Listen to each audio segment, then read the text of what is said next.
From the top rope, this is the Squared Circus. Square! Ah! That's the cult phenomenon. You know what I mean? Recording in progress. I realized I like paint. That was a botch. Hold on. So, anyway, that's how it's gonna go. Saraya Britt Baker promo. That shit was amazing to me. Amazing. You know what's crazy though? Mm-hmm. The slight, tangent here, but what everybody's talking about is the fucking Jeff Jarrett promo. Anyway, Saraya but you know why though? Why? It's because he called out Braun Strowman, which I didn't even know until you pointed it out to me. I didn't know. Yeah, that's true. Well, what he was referencing. I know that most of this is all going to be about Saraya and Britt for us because I think that was what really stood out to me on Dynamite.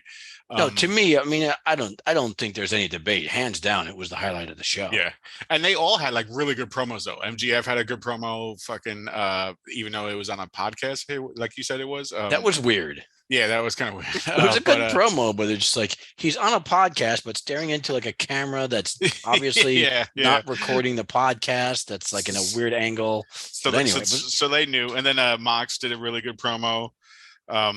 Excellent promo. Yeah. So it was, and all of them were really good, but we are used to them. Do you know what I'm saying? So even though they were really good, I think this one stood out with the Saraya and Britt because this is what the Britt. I'm so sorry. This is what the Saraya I was hoping for when they got her. Yeah. Because it took a little time. She was a little rusty with certain things, and like even the crowd didn't know what's going on and whatever. But this was why what I was hoping for, and I think this is going to do good for the women's division. Like we were saying, that maybe they need to be worked on a little bit.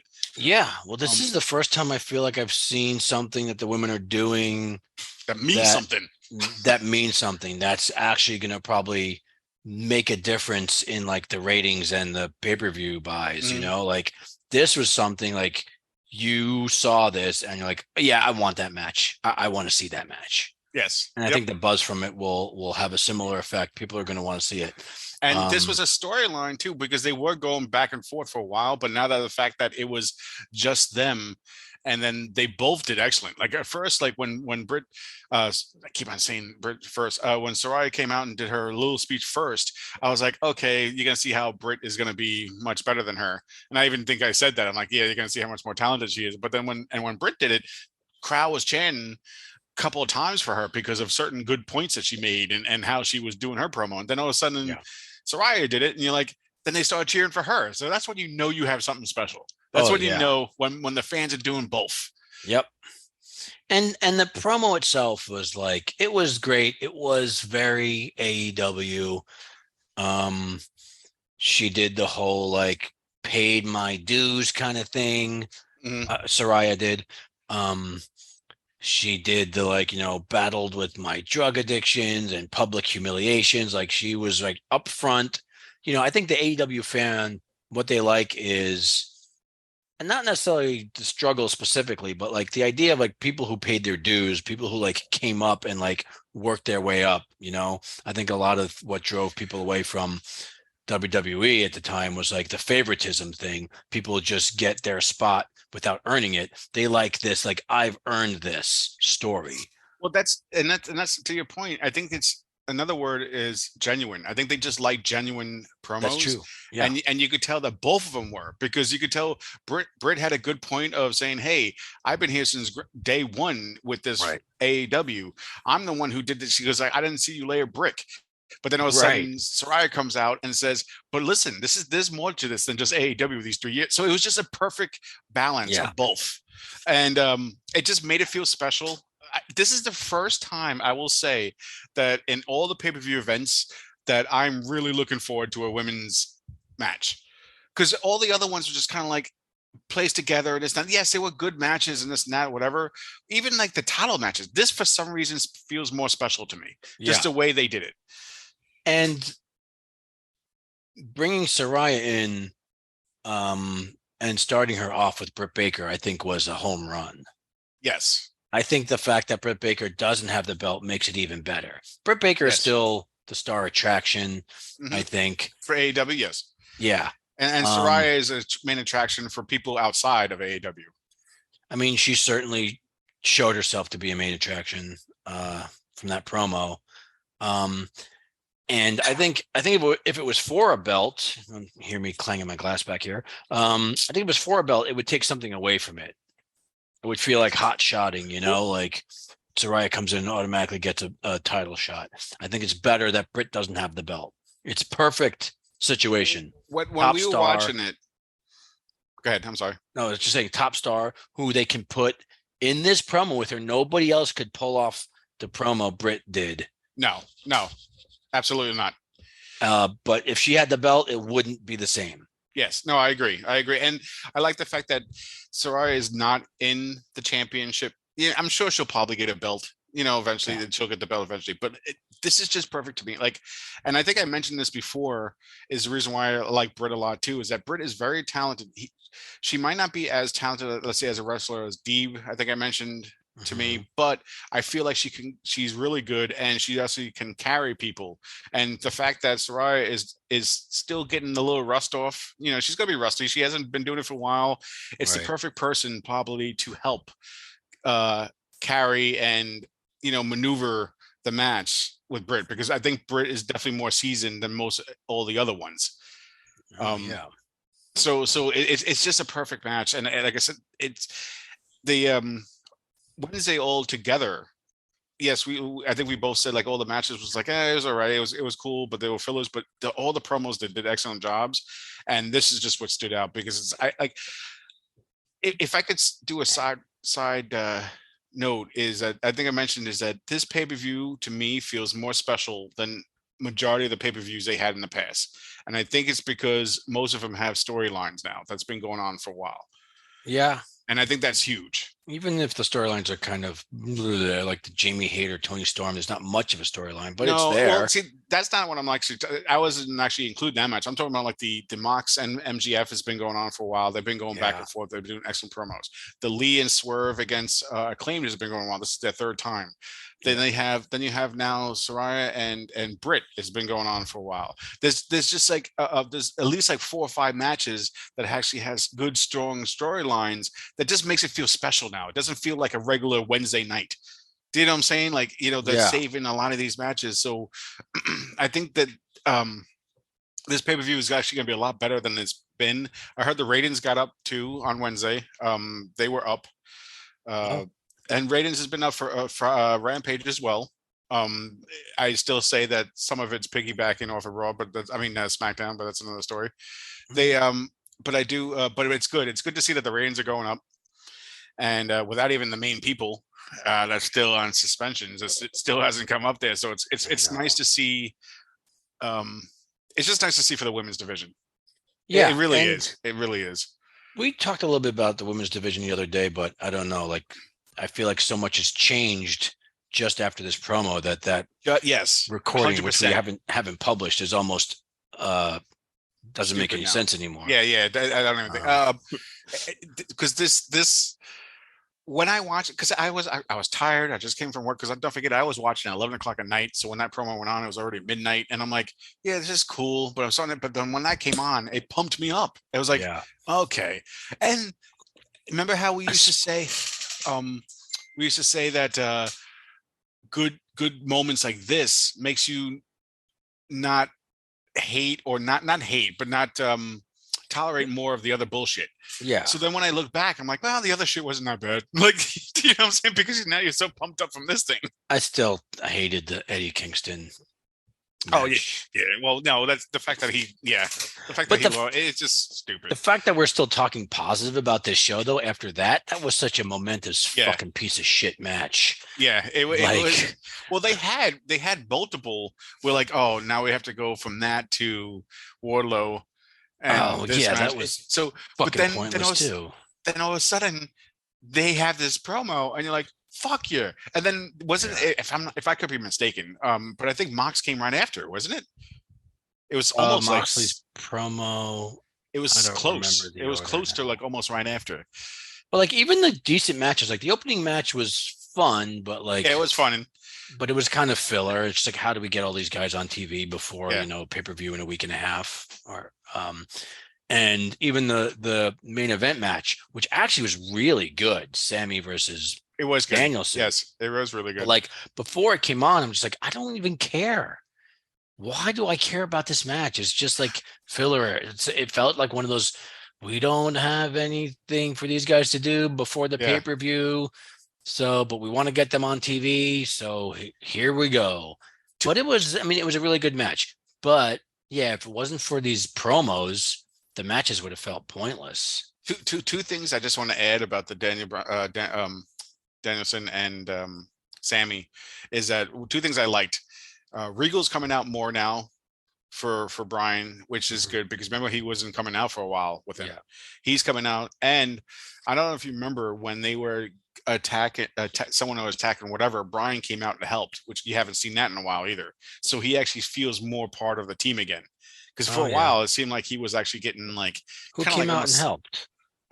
Claudio or something came out and started fighting someone, and then like I forgot who it was, what faction it was, but then Brian came out and helped. And normally you don't see Brian as one of the people. Normally it's Yuta. Yuta did come out. Brian was in the match. I don't think Brian was in the match though. Not this Wednesday. Oh no, I'm talking about there was another time where it wasn't a match and he wasn't anywhere to be seen, but he actually came out to help them because it was a faction or whatever. You normally don't see him come out. So I just realized that. I'm like, and after seeing Regal come out with him on the last match, I was like, okay, cool. At least he's making it seem like more of the clique again. Yeah. That's just a side note that I kind of just like to see. Yeah. Overall, like I said, so now we always talk about moments, and like I feel like that moment is going to be by them two girls is going to be what sticks out for me. Yeah, even Friday or Saturday, I think it's the most poignant thing that happened. I mean, yes, we talked about there were other good promos,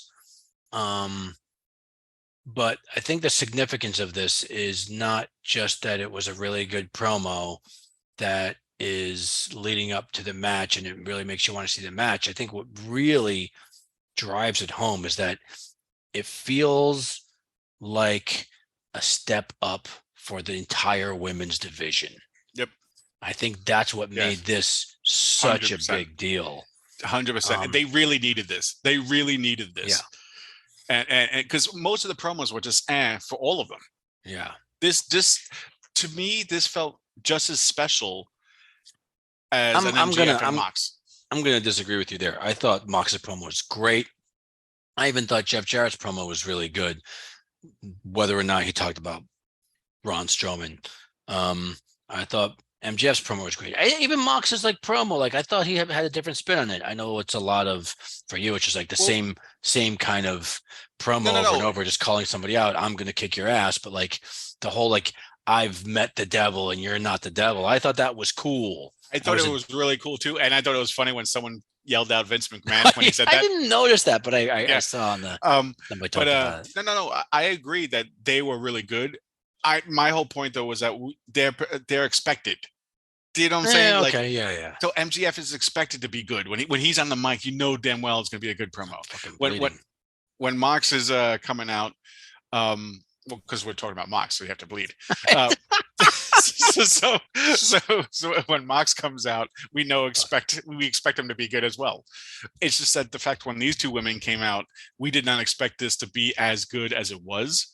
No, especially from Soraya, since what we've seen already. So I think that's what made it more special to me, is because, and that's why it stood out, is because this was not expected. And it's also something. Not seen this. Yeah, and it's also something. I mean, we've talked about it before, but just a few days ago, before watching this, we recorded a whole episode that we're not going to probably use about the women's division and like how much help it needs. So for us, I mean, and we talk about it all the time, and a lot of people talk about it, even through like the golden months of AEW. People are still like, but the women's division still needs work. Yep. So this really felt like we talked about that. We're getting somewhere. we talked that podcast that we won't be using. We talked all of the names, and we didn't really mention Soraya because I she know. didn't really do anything. And then all of a sudden, that's why you're saying like this Wednesday makes it like, okay, well that episode doesn't really make any sense anymore because now I feel like this is what I wanted from her, and it's so now it's like, okay, she has to be in the ball game now. You know, it's a sad way to look at this. It's a pessimistic way to look at this, but when I'm thinking about kind of the stuff we talked about the other day, it's like if there weren't all those failures or missed opportunities, this wouldn't be as exciting. If they made the most of Ruby, if they made the most of Athena when they had the chance, then we wouldn't be here just like, oh, they're finally doing something about the women's division, because they might have already started doing something. I mean, they're doing stuff. Yeah. I will say though, the promo that they had, I don't think even Athena could do a promo like that. I don't think most of these women that they have could do a promo like that. That's true. That's true. So regardless, I still think this is what would make it special. But everything is in a historical context, right? So let's say in the scale of 1 to 10, the women's division was at a 3. And I'm not saying that this is accurate or not. I'm just for the sake of this argument. Let's say the women's division was at a 3, and this promo was a 9. That makes it feel right. I mean, the difference. Oh no, I get it. No, I get it. Right, but if the women's division was already at a 5 or 6, and then even if Athena or Ruby Soho or the other people they haven't pushed until now, brought the women's division up to like a 5, and they did this promo, which would still be a 9, it wouldn't have the same effect. It wouldn't feel as important because they wouldn't feel as desperate. A little bit I disagree though on, and the only reason why is because when you think of all the men's promos and all this other shit, when MGF comes out, and let's say the men's is still like a 6 or 7, but MGF comes out as a 9, you still like, oh my God, that was a fucking amazing promo. It's true. No, you know what I'm saying? So I do get what you said. I think it's a mixture of both, that it does feel more special because we haven't seen shit. But again, I don't think Ruby definitely can't do a promo like that, even though I love Ruby. Athena probably can't, which I did hear rumors that they're trying to save Jade for when Athena does a heel turn. Oh, so that might work. That, because I do think Athena should turn heel anyway. I'll see it when it happens. Yeah. I like Athena, but like she could probably do heel. I don't know. She could do something. Yeah. Fun. So that's why when you sit there and do the roster, I don't think they could really beat this promo. None of them so far. No. Hayter's is such an amazing wrestler, but she can't do that. None of them can. Jade's getting better. Jade can't do it. Hayter hasn't gotten her shot. I think when she does, she's going to be a killer promo. I don't know that she has like the star power that or the poise that Saraya and Britt have. But when Hayter gets the push that she deserves, I think you're going to see something. I hope so. Like between her matches and her presence and her promo ability. This was so authentic with what they're saying, though, and I think that's like we were saying before, how AEW fans love that more. Is that this is why people love Eddie when he does his thing. He's more authentic when he puts it into his promos. Yeah. Thank God they made him lose again. Yeah, no, that's another story. But do a whole episode on that shit. Yeah, but you know what I'm saying though is it's because of what they were saying as well. I don't know. I can't wait. I can't wait for the pay-per-view. I can't wait to see. I think Cassidy too now just had another. That's the one thing I hated. He had another 20. This is another rant. I'm so sorry, but Cassidy comes on. They do a 20-second promo. Now all of a sudden they have a match. That's the shit that I was saying that I hate. What was the match? It's fucking when the guy was like, "Oh, since you like always putting that around all the time and putting that belt on the line," and then Cassidy was like, "Oh, you want it? All right, fine. Next Wednesday." And he just walks away. It was literally the match didn't happen yet. No, but it was a 20-second skit, and then the next week is going to be the match. And then that's the type of shit that I'm like, you know what I'm saying? Like, I get they have to do that at some things, but it's like that's why I'm looking forward to this pay-per-view where at least half the matches have fucking storylines. I mean, in the defense of that, I mean, how much of a story can you do with Orange Cassidy? His whole character doesn't really lend itself to being in a story. I get that, So but like you I'm do just what saying, you like can with majority of them are like that. You know, like even like if it's quick, like I still think Swerve and Lee is doing really well how they're doing Yeah. their slow burn. Um, and sometimes that just pays off well. Well, when you see like little hints of them and it's not freaking Joe and Wardlow, it was 1 week he pushed him out of the way. He didn't like that. And then all of a sudden then this week he goes, "Oh, I'm gonna go for all the belts." And then Joe turns on him. Like it was just like it was so Why quick. are we talking about that match? You know what? I Listen, it so happened. didn't care about it. I didn't care about Even it for a either. second, Joe hit him with the bell. I'm like, oh, it's interesting. All That right, is was this the over best yet? thing that I thought Joe ever did in his fucking career. Is The whole thing I don't care about. But anyway, but my going back point to was being was the fact that it was so quick. Yeah. But going back to the women briefly before we wrap it up, because a lot of this is about like how this is moving the women's division forward. I do want to give credit to Madison Rayne. We've talked about this a little bit, and I don't have any proof here, but like, I think Saraya is going to turn out to be like the big acquisition, but I think bringing Madison Rayne in is going to be going to have a level of importance that people might not realize. Mhm. And just from my own observations, before Madison Rayne, after Madison Rayne, the matches are just so much better. Everything just looks better. They're tighter. The matches feel like there's more of a story to them. The moves look better. Running the ropes looks better. Striking looks better. Everything just looks better. Even if her matches don't look awesome, sometimes they're but like whatever she's doing backstage, coaching, training, like it helped. Like she showed up and the matches just got better. Yeah, no, I agree. They're definitely in the right direction. They kept putting more pieces into it that I think it's finally showing fruition. That it looks like, and I hope soon they'll have, I'm sure it's not going to headline, but I hope soon that they'll actually give them a chance to like have a headline.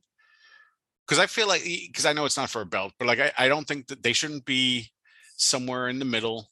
Because they, as you know, they always try to have a banger on the first match and then the last match, and then everything else is kind of like swerves. That's how they always supposed to book. Is they're supposed to have a really great match in the first match to get you hooked, and then a really great match at the end. So I wouldn't be mad if they were the first match. Do you know what I'm saying? I don't want them to be after like a huge match and then they go on where like people are going in the bathroom or this and that. You know what I'm saying? Like, I want them in a spot where like they get their due. I want it to be a lengthy one. I don't want them to sit there and like do these long fucking matches for people that we don't give a fuck and then not give them like, they'll be like, oh, you have 10 minutes. No, let them shine. Let them have like 20 minutes, half hour. That's what I would like. As long as it works. I mean, that was, with Jade early on, that kind of backfired. I like the idea that they were trying to give people long matches where there could be a story, but like she wasn't equipped to do a long match. And so those first few matches were bad. She looked good when she was just kind of doing like a 5-minute match, like an old school WWF kind of match. And it looked fine. But when it had to be these long matches, it just didn't work. And it was forced. I think these women are more talented though. And I think they could pull it off. And don't forget, it's going to be obvious that there's probably going to be run-ins. Jade has a click. I'm sure Saraya will have some people. It wouldn't be too shocking. I don't know this. I didn't hear any rumors, but it wouldn't be too shocking if they have a new person that's on the women's division 2 that kind of shows up during this match to help Saraya. I don't know. I'm just kind of going out there, like, because Britt has 2 others. She has a Hater and I know Hater has a match, but she does have a match, doesn't she? Yeah. Tony Storm. But Hater and what the fuck is the other one that goes with Britt? I totally forgot her name. Rebel. So she has those 2. So I wouldn't be too shocked that there's run-ins. Maybe Athena comes out, helps Saraya. Who knows? Because I know they're kind of friends. Let's do this. Can we do this, Tony Khan? I know you're not listening. Can we try not to do so many run-ins and like cheap finishes with the women? Let's try to make this shit legit. Like, I'm already sick of it with the men's. Just we talked about how much I hated the fucking Eddie Kingston match the other day. Like he gets Ethan Page to tap out, but the ref's distracted and doesn't see it. Stop. I mean, it's enough with the men's where everything is a run in or some bullshit. Like if we want to make the women feel legit, because we're starting at a deficit because the women's division was never quite there. If we want to really bring it up to where it needs to be, make it feel legit. Don't do these cheap fucking endings with run-ins and distractions and all this shit. I believe that they probably will be. This is my intake that I feel like it's going to happen is that they will be run-ins, but I don't think that's going to be the outcome. I think it's going to be during the middle, and then all of a sudden the ending though is just going to be them two, and it's going to be a clean win. If the run-in doesn't affect the outcome, sometimes if it depending who's, I mean, usually it's the heel that's doing the run-ins, but like AEW has a way of mixing up like they did it with the best friends a lot. Like, why are the baby faces teaming up 3-on-2 with like, but well, like, but in general, I personally believe that Khan doesn't know exactly what a heel or face is. Honestly, like if the heel does a run-in and the babyface still triumphs, then that kind of works because he, no matter what, like he or she wins despite cheating, and it makes it look even better. And like that's what I think is going to happen. Lost. But if it's a distraction that affects the outcome, or a run-in, or a DQ, or some bullshit, my don't do a lot of DQs, but you know what I mean. Brits people will come in and help. Brits people will come in and help, but then all of a sudden Saraya's people will come in and stop them, and then it's just going to be them two, and I think Saraya will win because it's her first match, and blah blah blah. She has to. So I think I wouldn't be mad though if Britt won though. That would be very telling.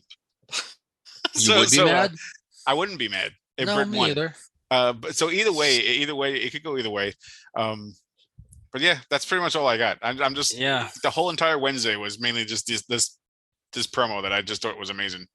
No, it's a great promo, and it was a significant piece of storytelling and something that AEW I think needed right now, when after about a month of kind of feeling like things are ebbing a little bit, they were able to get like a big splash when it felt like it was starting to lose a little bit of momentum after a hot Moxley promo and a couple other things from a few months ago.